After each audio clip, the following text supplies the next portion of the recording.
deň, ja sa volám, to asi vezmem do ruky, lebo nedočiahnem. Ja sa volám Miro Kolár, ja som rád, že vlastne ten priestor pre občanov spadol práve do rokovania o plavárni. Na úvod len jednu poznámku, toto sa síce volá verejné zasadnutie, je fajn, že je to popoludní, aby sa mohlo prísť viac občanov, ale ja už som toto hovoril minulé, spôsob, akým rokuje mestské zastupiteľstvo, je voči verejnosti veľmi neústretový a nepriaznivý, pretože vy k tým prerokovaným bodom jednoducho nepoviete nič, pokiaľ sa to dohodne na mestskej rade a rovno sa hlasuje bez rozpravy, to znamená verejnosť, pokiaľ naozaj krvopotne neštuduje materiály predložené na zastupiteľstvo, tak netuší, o čom rokujete. A ten štandardný model je, že jednoducho nejaký spravodajca aspoň stručne predstaví ten materiál, o ktorom sa rokuje. Ale poďme k plavárni. Pán Behul má pravdu, že 3 roky sa rokuje a niekam ste sa nedostali a v podstate rozhodujete na začiatku, ale podľa mňa je to dôsledok jednoduchej veci, absolútneho amatérizmu pri predkladaní tak vážnej investície, v podstate najväčšej možno počovke v dejinách mesta, a vy tu o nej rokujete, ako by ste rozhodovali, či si kúpite obyčajné rožky alebo grahamové. Ja k tomu rozumiem správne, respektíve skúsim mať priebežne pár otázok a poprosím pána primátora, keby mi na ne mohol odpovedať hneď po skončení výstupu, pretože to budú jednoduché otázky, na ktoré nepotrebuje nič študovať ani sa radiť so zamestnancami mesta. To znamená, tá prvá otázka je, nápad postaviť plaváreň vznikol z vašej hlavy, alebo vám ho niekto doniesol na stôl. Druhá otázka je, kto sú tí ľudia, s ktorými sa radíte o tom, ako ten projekt má vyzerať. A poviem, prečo sa pýtam. Vy tu operujete číslami, raz to malo stať 3,5, potom to malo stať 6, teraz to má stať 6 bez DPH. Najprv ste to predložili pred mesiacom, že to bude akvapark s plavárňou za 6.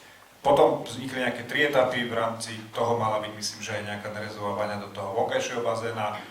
Keď ste zistili, že 3,5 je strop, tak teraz hovoríte, že bude len prvá etapa, nejaký zážitkový bazén, a ak som to dobre rozumel, tak za tých 3,5 milióna tam budú 2 12,5 metrové dráhy na plávanie. Opravte ma, ak sa mýlim. Myslím, že takto v tom materiáli bolo. No, taký bazén si možno niekto postaví na záhrade, ale určite to nie je plavecký bazén pre 23 000-ové mesto. A ak toto má stať 3,5 milióna, za chvíľu sa k tomu dostanem, tak to je ako regulérny čistý podvod a tunel na občanoch. A vy ste zároveň pred chvíľkou povedali, že to je všetko, čo sa postaví, pretože z toho, čo ste vyhovorili, auditorka povedala, že 3,5 milióna je to, čo si môžeme dovoliť tých 10 rokov splácať, ale to je strop. To znamená, že spraví sa toto nič za 3,5 milióna a plavecký bazén už nebude, lebo nebude mať byť za čo. A to nehovorím o podľa mňa dôležitejších investíciách od strechy zámku. A nebavíme sa teraz o fondoch, bavíme sa naozaj o sanácii strechy, aby vôbec bolo čo potom z tých fondov zachraňovať. Nehovorím o tej kanalizácii, o ktorej ste hovorili, nehovorím o verejnom osvetlení. A teraz poviem 3 vety o tom, ako sa takéto projekty riešia a predkladajú v normálnom meste.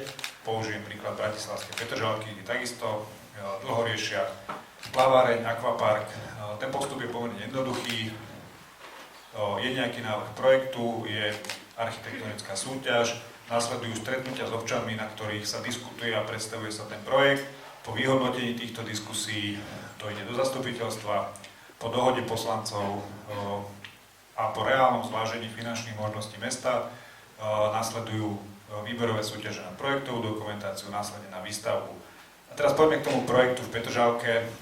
V Petržalke idú stavať niečo, čo bol ten prvý váš projekt, to znamená kapacitne v podstate presne to isté, to znamená plavecká 25, zážitkové bazény, tobogány, saunový svet, reštaurácia, architektonicky krásne, zapadá do prostredia za 3,5 milióna eur komplet.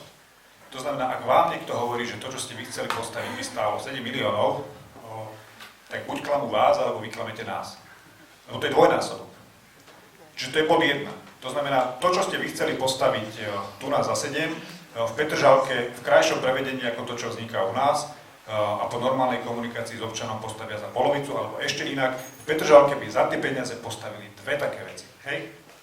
A nebavíme sa o tom, že či si kúpim 2 Dacie alebo 1 Mercedes.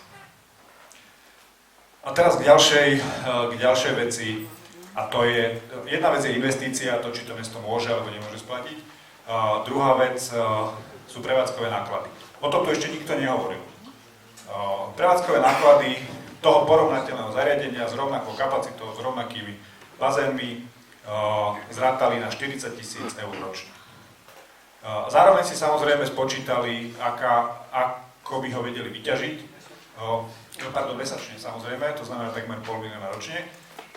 Tá vyťažiteľnosť vzhľadom na tú kapacitu, vzhľadom na veľkosť Petržalky, spádovú oblasť Bratislavy, vzhľadom na kúpnu silu by vyšla 60%, čo pri nastavených cenách, tak aby to priemerný Bratislavčan zniesol, i vyšlo, že vlastne mali by zarobiť 44 000 mesačne, to znamená v miernom pluse. Keď to ako budeme veľmi opatrní, tak vedia si na prevádzku zarobiť. No ale poďme počítať, hej. Petržalka 120 000, celá Bratislava, Spádova povedzme 400 000, Hlohovec 23 000 a garantujem vám, že nikto sem nebude chodiť do Hlohovca, pretože tí, čo bývajú smerom na Sereď, pôjdu do Galanty, tí, čo bývajú smerom na Trnov, pôjdu do Senca, alebo sa si nedostanú. To znamená, bavíme sa naozaj o spádovej oblasti možno 30-35 000 ľudí, to je bod 1. Bod 2, priemerný plat v Bratislave je asi 1200 eur, priemerný plat v Hlohovci je možno 850-900, to znamená asi o 50% viac. Ja nehovorím, že reálne, hovorím o údajoch štatistického úradu. Štatistický úrad hovorí, že je to tak. Čiže keď pri tých parametroch bratislavských prišli na 60% vyťažiteľnosť tej kapacity, čo im dáva relatívne akoby nulovú potrebu doplácať prevádzku, podľa vás, aká bude vyťažiteľnosť v Hlohovci? Ja s prinúrením všetkých 4 očí, ktoré mám, optimisticky hovorím, že 20%. A to ešte pri nižšie nastavených cenách ako v Bratislave. To znamená, že my sa možno dostaneme na nejakých 15 000 eur ročne výnosov. Odhadujem. Hej? Odhadujem, pretože ja teraz hovorím o niečom, čo tu mali mať poslanci na stole, keď sa majú normálne rozhodovať. Hej?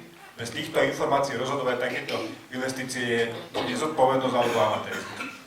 Ale ak by to tak bolo, tak mne teraz sedliackými poštami vychádza, že ďalších 25 000 nás bude stať prevádzka mesačne, to znamená 300 000 ročne. A ja sa teraz pýtam, kde v rozpočte mesta tie peniaze vidíte? A teraz sa pridávam k tomu, čo povedal Paťo.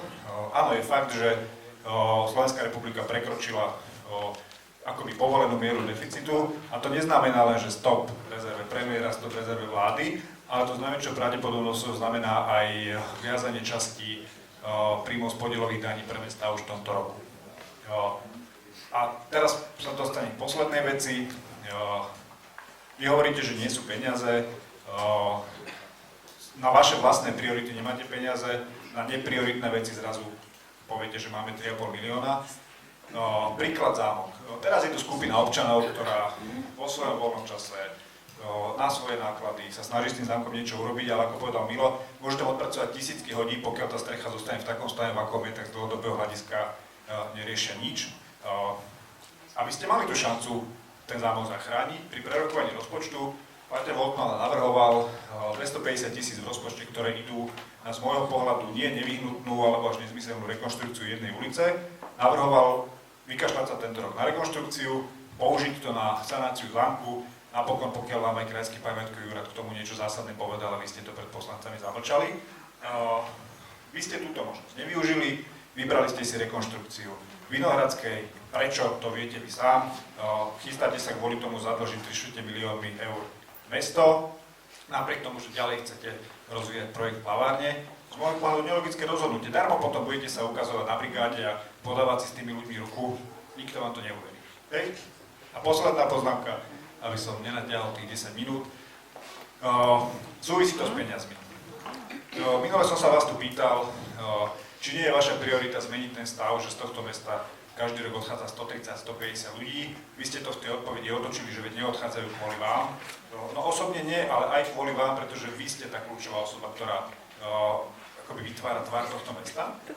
A vy isto viete, že to, koľko dostane mesto z podielových daní, sa vypočítava síce zložitým vzorcom, ale dosť významný parameter v ňom je aj počet obyvateľov. To znamená, že úplne jednoduchými sedliackými počtami mi vychádza, že tým, že je tých obyvateľov čoraz menej a menej a menej, tak my aj z tých podielových daní dostávame menej a menej a menej. A možno nás trochu zachraňuje to, že podľa štatistického úradu je ten veľkostva priaznivejší ako podľa oficiálnych údajov Mestského úradu. ale radovo si myslím, že za tie vaše 4 roky mesto len na podielových daniach v dôsledku toho, že klesá počet obyvateľstva, vám prišlo možno o 100 000 eur. Keby ste sa venovali tomuto problému, snažili sa tu tých ľudí udržať, dnes máte možno aj viac peniazí na tieto, z môjho pohľadu, nezmyselné investičné projekty. Ďakujem.